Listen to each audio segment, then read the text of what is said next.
ये कहानी अरावली की है, उस अरावली की जिसका अस्तित्व आज खतरे में है।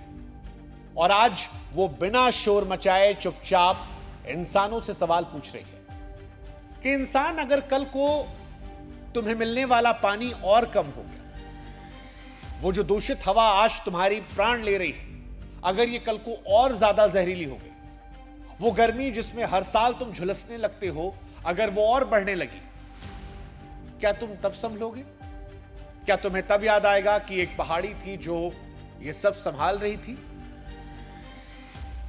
ये कोई दूर के भविष्य कहानी नहीं है और ना आने वाली पीढ़ियों की परेशानी। ये आज हमारे सामने शुरू हो चुकी समस्या है। आप लोगों ने गौर किया होगा कि जमीन के नीचे पानी कम हो रहा है, हवा जो है इतनी दूषित हो गई है कि लोग दिल्ली आने से बच रहे हैं, धूल आंखों में चुभ रही है, गर्मी हर साल रिकॉर्ड तोड़ रही है।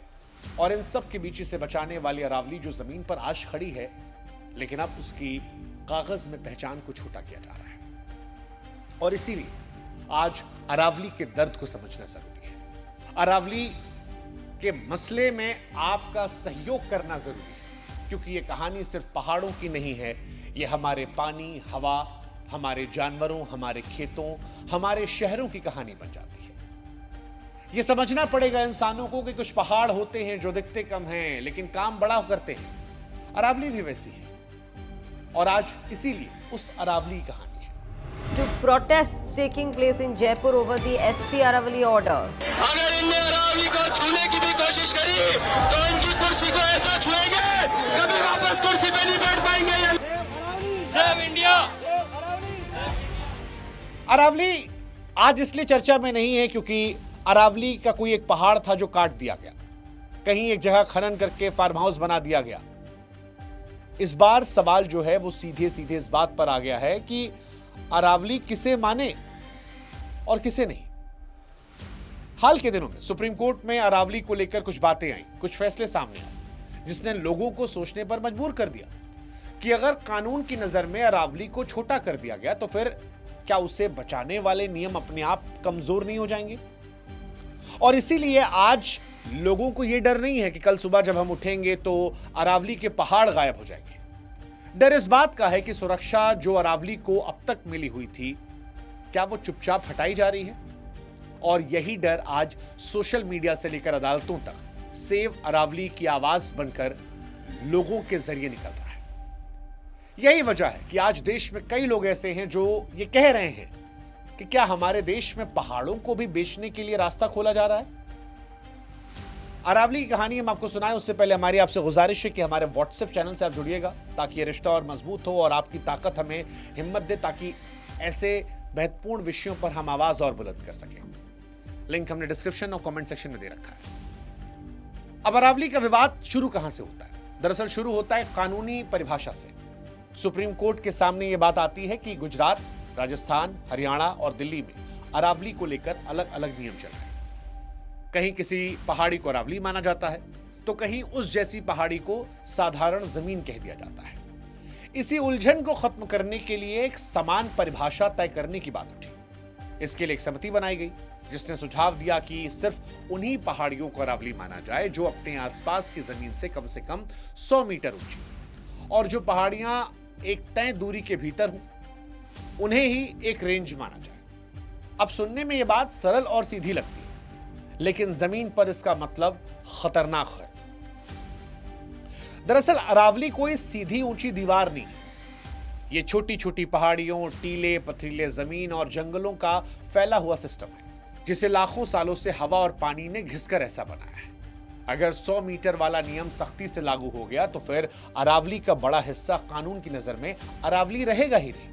और जब कोई इलाका अरावली माना ही नहीं जाएगा तो उस पर जंगल और पर्यावरण से जुड़े कानून अपने आप हट जाएंगे। इसके बाद खनन, निर्माण और कंक्रीट का रास्ता खुल जाएगा। और इसी बात को लोग आसान शब्दों में कह रहे हैं कि भैया अब पहाड़ बेचने की तैयारी है। इस पूरे खेल में एक बात जो और अहम है वो ये है कि पहाड़ियों की ऊंचाई नापने का तरीका।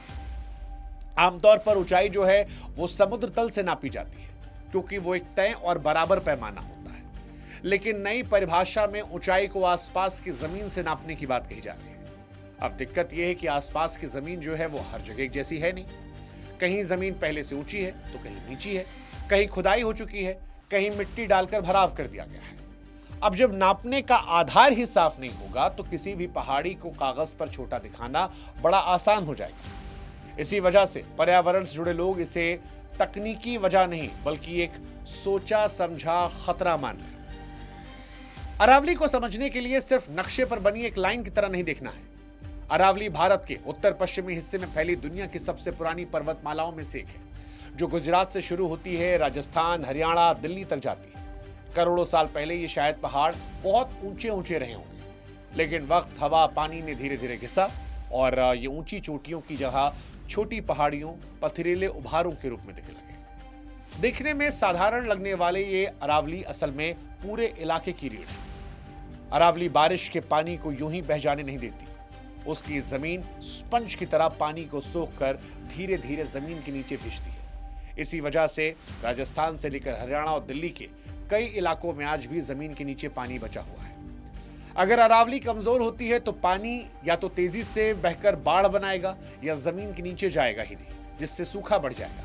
यानी एक तरफ बाढ़ और दूसरी तरफ पानी कमी, दोनों का रास्ता अरावली के टूटने से खुलता है। अरावली हवा को भी संभालती है।